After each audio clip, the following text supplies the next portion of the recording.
Hey loves, welcome back to the channel. I'm Jennifer and I'm going to show you how to make Halloween lava lamp cookies. I used a little Isomalt in these cookies. This is my first time using Isomalt, so I was a bit nervous, but it worked out. So this is no Isomalt tutorial. I'm just showing you how I incorporated it into these cookies to kind of make it stand out and just make it a little more creative. But once I become proficient at Isomalt, you will definitely get a tutorial from me. All right, with that being said, let's get started. The idea behind this cookie is for it to be kind of like a ghost themed lava lamp. So I'm gonna have ghosts floating around in it. Right now, I'm just gonna start off by decorating each section. I'm gonna have to go section by section just to give it dimension. Right here, I'm doing the background of my lava lamp. So I'm not flooding, but I'm just brushing on some icing just to give it a background look. This cookie is representing a lot of firsts for me. This is my first time making a strawberry dough, which came out delicious. All I did was added strawberry jello mix to the cookie dough. Once I have all the proportions correctly, I'll definitely put that on my blog so you guys can try it out, but it actually came out to be a really good dough. Now with the smaller sections of the cookie, I'm just gonna kind of, because I don't want it to dent, I'm just gonna add a little squiggle. This is a small cookie. I think it might be a little less than 3 inches possibly, or it's like right at 3 inches, somewhere around there. So because I'm splitting it up into so many different sections, I'm just putting like a little base icing so that way the icing, it won't dent, because I just hate when my icing gets craters and dents. So I'm trying to prevent that.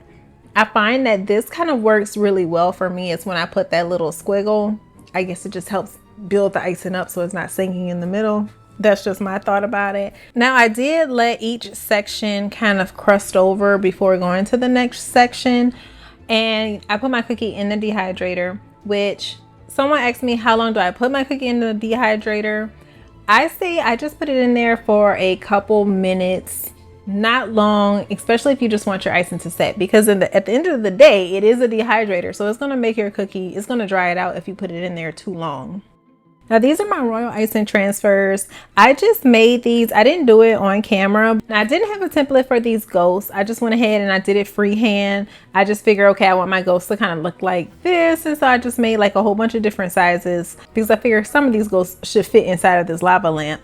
I let it dry overnight and then I'm just going in with the edible pen and drawing the face on top.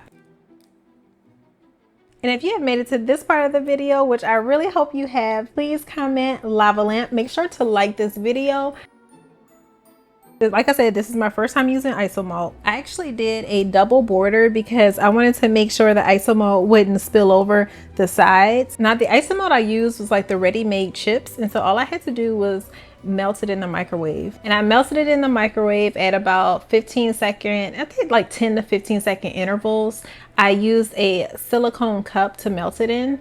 Now the thing about Isomalt is that when you pour it on top royal icing, if your icing is not completely dry, it will melt the royal icing. So I learned that the hard way. Don't do that. Like, wait for your icing, wait until the next day. I had to come back the next day and I had, thank goodness, made like 3 of these cookies.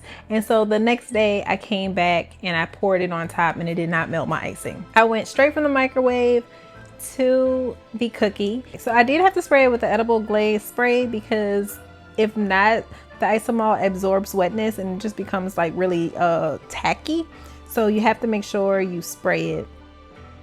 My camera cut off while I was pouring the Isomalt, so I had to melt more Isomalt and come back and pour it on top to finish enclosing the ghost. But you can see from the picture that it ultimately came out beautiful. It worked out and I'm excited to use Isomalt again. If you're interested in learning how to decorate more Halloween cookies, I do have more videos. Also, if you don't have a lava lamp cookie cutter, I do have a free template and I have that link down below where you can hand cut your dough.